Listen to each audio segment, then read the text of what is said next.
ओम शांति। आज 12 जुलाई 2023। आज की श्रेवाणी की मुख्य पंक्तियां हैं। मीठे बच्चे, अभी तुम्हें पवित्र जीवात्मा बनना है। इस समय कोई पवित्र जीवात्मा नहीं है। अभी तुम्हें पवित्र जीवात्मा बनना है। इस समय कोई पवित्र जीवात्मा नहीं है, इसलिए अपने को महात्मा भी नहीं कहला सकते हो। प्रश्न है, सतयुगी राजाई का इनाम किन बच्चों को प्राप्त होता है? उत्तर है, जो श्रीमत पर याद की रेस में नंबर 1 जाते हैं, उन्हें ही राजाई का इनाम मिलता है। तीखी रेस होगी तो रजिस्टर में नाम अच्छा होगा और इनाम के अधिकारी बनेंगे। तुम बच्चे दूरादेशी बन बड़ी दूर की रेस करते हो।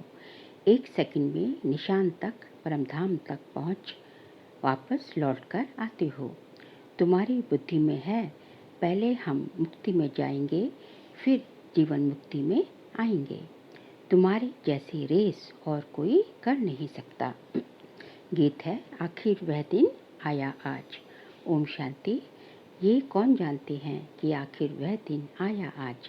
बच्चे जानते हैं, आखिर वह दिन आया आज, जो हम बाप के सम्मुख हुए हैं। आत्मा कहती है, इस शरीर द्वारा अभी तुम बैठी हो, जानते हो, हम आत्माएं अभी परमपिता परमात्मा के सम्मुख बैठी हैं।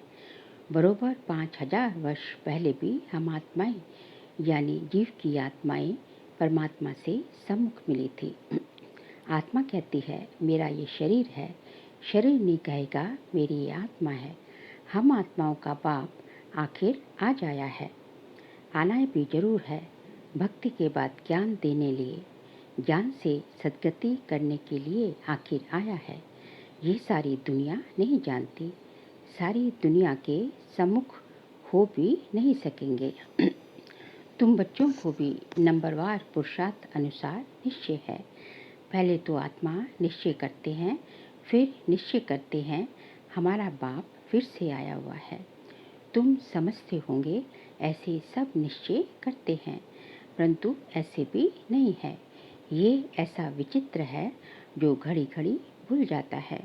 हम आत्मा हैं, परमपिता परमात्मा के सम्मुख हैं, ये भूल जाते हैं। ये तो दुनिया भी जानती है। पतित जीवात्माओं को पावन बनाने परमपिता परमात्मा आते हैं। जीवात्माएं आत्माओं को पवित्र बनाने नहीं आती। सभी जीवात्माएं हैं, परमपिता परमात्मा एक ही है। उनको जीव नहीं कहेंगे, क्योंकि उनको कोई स्थूल सूक्ष्म शरीर नहीं है। ये बाप बैठ समझाते हैं। तुम जो भी नामधारी देखते हो, ब्रह्मा विष्णु शंकर का भी चित्र देखते हो, वह सूक्ष्म वतन में रहते हैं। वह भी सूक्ष्म जीवात्मा ठहरे। ये बड़ी समझने की बातें हैं। मनुष्य तो भल कहते हैं फलाना महात्मा है, परंतु पतित दुनिया में महात्मा कहाँ से आ सकते हैं? यहाँ कोई सुप्रीम पावन हो न सके। हाँ, वह सुप्रीम पावन बनाकर गए हैं। सतयुग आदि में देवी देवता थे। ये तो जरूर समझेंगे कि पवित्र आत्माएं थी, अभी पतित जीवात्माएं हैं। पावन जीवात्माएं भी थी। बरोबर सतयुग आदि से सृष्टि पर पवित्र जीवात्माएं थी। उन्हों को महान आत्मा कहेंगे। बाबा समझाते हैं, पतित दुनिया में कोई भी महान आत्मा हो न सके। सब पतित जीवात्माएं हैं। पतित जीवात्मा जरूर औरों को भी पतित ही बनाएगी। वहाँ है पवित्र जीवात्माएं, तो क्या करेंगे? ऐसे नहीं कि पवित्र जीवात्मा बनाएंगे, नहीं, वहाँ बनाने की बात नहीं रहती। इस समय सभी पवित्र जीवात्माएं बनती हैं। वहाँ तो है ही सब पावन। इतना पावन बनाने वाला कौन? बाप बैठ समझाते हैं, तुम जब देवी देवता थे तो पावन थे, यहाँ आकर पतित बने हो। ये है ही पाप जीवात्माओं की दुनिया। अक्षर बिल्कुल क्लियर समझाना है। पाप जीवात्मा, क्योंकि आत्मा भी पतित है, शरीर भी पतित है। वहाँ फिर महात्मा अक्षर नहीं देते। वहाँ तो है ही सब पवित्र, कहते ही देवी देवता हैं। सर्वगुण संपन्न, 16 कला संपूर्ण, अहिंसा परमो धर्मा जीवात्माएं हैं। संपूर्ण निर्विकारी माना संपूर्ण पवित्र। तुम बच्चों को समझाया जाता है सन्यासी पवित्र रहने लिए पुरुषार्थी हैं। अच्छे अच्छे सन्यासी पवित्र रहते हैं जिनको महात्मा कहा जाता है। पवित्र रहने लिए अलग रहते हैं, परंतु वह तो है निवृत्ति मार्ग वाले। उनको भक्ति मार्ग में महात्मा कहेंगे, ज्ञान मार्ग में नहीं। ज्ञान और भक्ति दोनों अलग अलग गाए जाते हैं। आधा कल्प सतयुग त्रेता में ज्ञान की प्रारब्ध है, यहाँ फिर भक्ति की प्रारब्ध कहेंगे। ये है भक्ति मार्ग। पहले भक्ति भी अव्यभिचारी होती है, फिर अंत में तमो प्रधान व्यभिचारी भक्ति होती है। अभी व्यभिचारी भक्ति का अंत होना है, तब बाप आए हैं। बाप एक ही बार आकर ज्ञान से आधा कल्प के लिए तुम्हारी प्रारब्ध बनाते हैं। तुम नंबर 1 पुरुषार्थ करते हो। कोई तो राजा रानी बनते हैं, कोई फिर प्रजा व दास दासी बन जाते हैं, क्योंकि राजधानी स्थापन हो रही है। आगे बाबा कहते हैं, तुम अब दूरादेशी बुद्धि बनते हो। दूरादेशी बुद्धि को त्रिकालदर्शी कहा जाता है। जिन्हें तीनों लोकों तीनों कालों का ज्ञान है, उन्हें त्रिकालदर्शी कहा जाता है। तुम अब तीनों लोकों को जानते हो। मूल वतन, सूक्ष्म वतन और स्थूल वतन 3 लोक हुए ना। तुम अब दूरादेशी बन गए हो। तुम्हारी बुद्धि आदि से अंत तक जाती है। नंबरवार पुरुषार्थ अनुसार कोई कमज़ोर होते हैं जो रेस में पीछे रह जाते हैं। ये तो बहुत बड़ी दूरादेशी रेस है। आत्माओं की रेस कभी सुनी नहीं होगी। तुम आत्माएं जानती हो, हम स्टूडेंट हैं, हमारी ये रेस है। फलाने निशान तक पहुंचकर फिर लौटना है। तुम आत्माओं की ये बड़ी दूर की रेस है। बुद्धि जानती है हम वास्तव में वहाँ के रहने वाले हैं। एक सेकंड में हम वहाँ पहुँच जाएंगे, जीवन मुक्त बन जाएंगे। हम असुल परमधाम के निवासी हैं। यथार्थ रीति बुद्धि जानती है हम परमधाम जाएंगे, फिर आएंगे।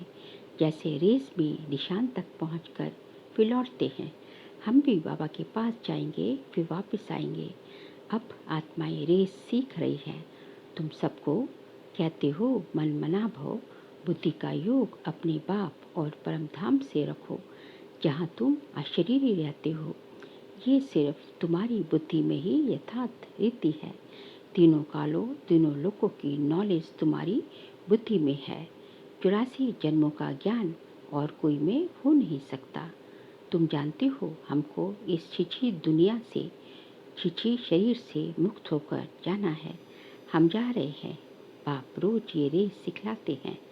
तुम्हारी रेस अविनाशी है। बाप को जितना ज़्यादा याद करेंगे, उतना तुम्हारा रजिस्टर में नाम अच्छा रहेगा। कहेंगे इनकी बुद्धि की यात्रा बहुत तीखी है। याद से ही विकर्म विनाश होते हैं। याद नहीं करते हैं तो विकर्म विनाश न होने के कारण पिछाड़ी में रह जाते हैं। प्रजा व दास दासी बनना ये कोई प्राइस नहीं। नर से नारायण, नारी से लक्ष्मी बनना, इसको इनाम कहा जाता है। बाप राजाई का इनाम देते हैं। अगर उनकी मत पर चल दौड़ लगाई तो कोई तो 2 कदम भी दौड़ी नहीं लगाते। अगर प्रजा वाले होंगे तो बिल्कुल कम दर्जा पालेंगे। यहाँ रहने वाले भी होंगे तो भी राजाई में बहुत कम पद पाएंगे। तुम्हारी कितनी विशाल बुद्धि हुई है। बाबा कहते हैं, अब बेंगलोर मद्रास के बच्चे बैठे हैं, उन्हों को फिर मद्रासी भाषा में कोई बैठ समझाए। हमारी भाषा तो हिंदी है, कल्प पहले भी ऐसे समझाया होगा। कहेंगे भगवान सब भाषाएं क्यों नहीं जानते, परंतु ड्रामा में है नहीं। ड्रामा में होता तो मैं सब भाषाओं में भाषण करता। समझो भिन्न भिन्न भाषाओं वाले बैठे हो, तो क्या हम सब भाषाओं में बैठ बोलूँगा क्या? ये तो हो नहीं सकता। 1-2 को भी कहाँ तक सुनाएंगे, घमासान हो जाए। तो समझाना चाहिए। बाबा ने कल पहले जिस भाषा में समझाया था उसी भाषा में ही समझाते हैं, इसलिए हिंदी का जोर है। अंग्रेजी भी ज़रूरी है, क्योंकि इनों का कनेक्शन अंग्रेज़ों से ज़्यादा है। रशिया, अमेरिका आदि की भाषा अपनी अपनी है एक ही धर्म वाले क्रिश्चियन। परंतु भाषाएं बहुत हैं। यहाँ भी है सब भारतवासी आदि सनातन देवी देवता धर्म वाले, परंतु अपने धर्म को भूल गए हैं। भाषाएं कितनी हो गई हैं, सब मिक्सचर है। जिसकी जो भाषा है उसमें फिर उनको सुनाना है। इसमें भी बड़ा होशियार चाहिए जो समझकर और समझाए। साथ ही ऐसा साथ लाना चाहिए जो एक्यूरेट समझा सके। ये है सबसे बड़ा चैतन्य तीर्थ, वह सब है जड़ तीर्थ। साधु संत महात्मा सब वहाँ जाते हैं, बहुत दूर दूर जाते हैं। जो भारत को पावन बना कर गए हैं उनके मंदिर में जाते हैं। ये भी समझाने की बातें हैं। पाप कहते हैं झाड़ की टालियाँ पत्ते, उसका विस्तार कितना समझाएं, तुम तो समझ गए हो। ये छोटे छोटे टालियाँ हैं, टाली में भी कितने पत्ते होंगे। अथाह मठ पंथ है, तुम्हारा धुर तो कितना बड़ा होना चाहिए, कितने पत्ते होने चाहिए। आदि सनातन देवी देवता धर्म सतयुग से लेकर चला आया है, तो हिंदू कितने होंगे, परंतु हिंदू भी नहीं रहे हैं और धर्मों में कन्वर्ट हो गए हैं। ये है कल्पवृक्ष। शुरू में आदि सनातन देवी देवता धर्म वाले थे, हिंदू कहलाने वाले भी वास्तव में हैं आदि सनातन देवी देवता धर्म के, परंतु कन्वर्ट हो गए हैं। बाप कहते हैं मैं आकर फिर उस देवी देवता कहलाने वाले धर्म की स्थापना करता हूँ। जो कन्वर्ट हो गए हैं वही फिर से आकर वर्षा लेंगे। जब देवी देवता कहलाने वाला एक भी नहीं रहता तब ही बाप आते हैं, आकर समझाते हैं। तुम्हारे जड़ यादगार खड़े हैं, क्राइस्ट आते हैं तो उनकी धर्म की चर्चा आदि होती नहीं। यहाँ तो अभी भी देवताओं के मंदिर आदि निशानी है। तुम्हारा जब राज्य होगा तो क्राइस्ट आदि का नामो निशान नहीं होगा। यहाँ तो सभी का नामो निशान है। तुम जानते हो क्राइस्ट कब आया, क्रिश्चियन धर्म कैसे स्थापन हुआ। क्राइस्ट अब किस शरीर में होगा, जरूर पतित शरीर में ही होगा। खुद तो पावन था ना। तुम बच्चों की बुद्धि में सारा ज्ञान है, तुमको दुरादेशी बनाया है। हम आत्माएं कहाँ रहती है, कहाँ से आती हैं, ये किसको पता नहीं। रहने के स्थान को परमात्मा मान लिया है। वास्तव में आत्मा झूठी बनने से काया भी झूठी बन जाती है। साधु लोग कह देते झूठी माया झूठी काया झूठा सब संसार। बाकी आत्मा तो निर्लेप है, अपने मतलब की बात कह देते हैं। ऐसे क्यों नहीं कहते झूठी आत्मा की काया। काया को ही काई पर अर्थी पर बिठाते हैं, आत्मा को तो अर्थी पर नहीं बिठाते हैं।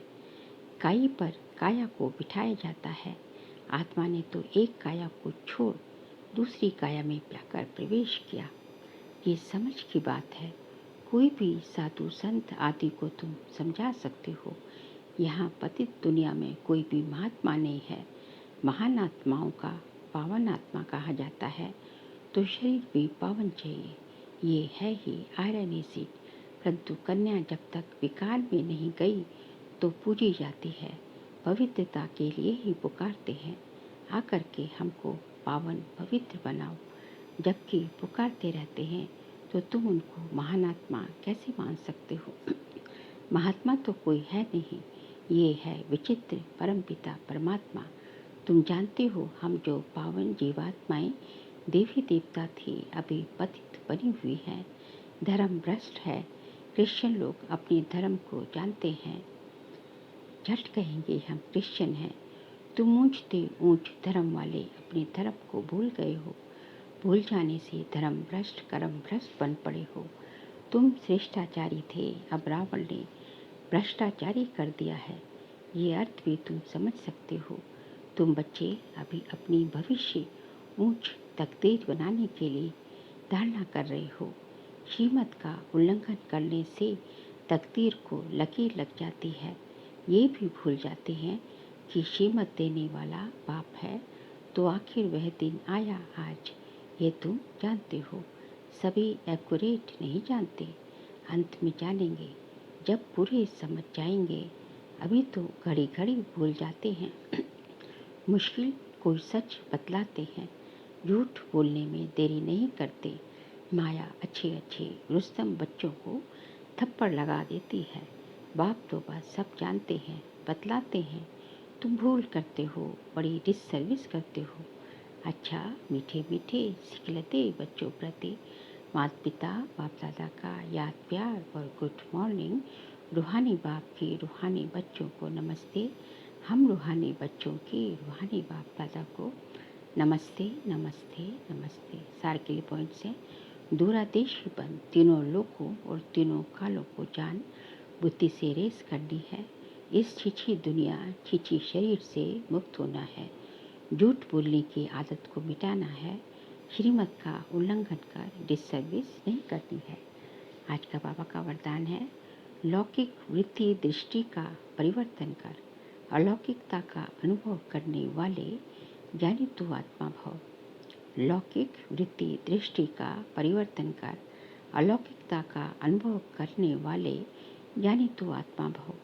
लौकिक संबंधों में रहते हद के संबंध को ना देख आत्मा को देखो। आत्मा देखने से या तो खुशी होगी या रहम आएगा। यह आत्मा बेचारी परवश है, अज्ञान में है, अनजान है। मैं ज्ञानवान आत्मा हूँ, तो उस अनजान आत्मा पर रहम कर अपनी शुभ भावना से बदल कर दिखाऊंगी। अपनी वृत्ति और दृष्टि को बदलना ही अलौकिक जीवन है। जो काम अज्ञानी करते वह आप ज्ञानी तो आत्मा नहीं कर सकते। आपके संग का रंग उन्हें लगना चाहिए। स्लोगन है, अपने श्रेष्ठ कर्म से विश्व पिता का नाम वाला करना ही विश्व कल्याणकारी बनना है। अपने श्रेष्ठ कर्म से विश्व पिता का नाम वाला करना ही विश्व कल्याणकारी बनना है। बाबा कहते हैं कि आपके कर्म ऐसे होने चाहिए, इतने श्रेष्ठ होने चाहिए कि उस सर्वोत्तम सत्ता, उस जो है सबका जो परमपिता परमात्मा शिव है, उसका नाम जो है आपके द्वारा जो है बाला हो। आप जो है उनकी जो है आपका द्वारा जो है उनकी जो है बहुत जो है आप उनको प्रत्यक्ष करें, उनका नाम बाला करें। इसी को कहा जाता है विश्व कल्याणकारी बनना। क्योंकि जब एक एक जो है उस परम पिता का नाम, एक एक आत्मा उस परम पिता का नाम बाला करेगी, तो ऑटोमेटिकली जो है विश्व जो है परिवर्तन हो ही जाएगा। अच्छा, ओम शांति।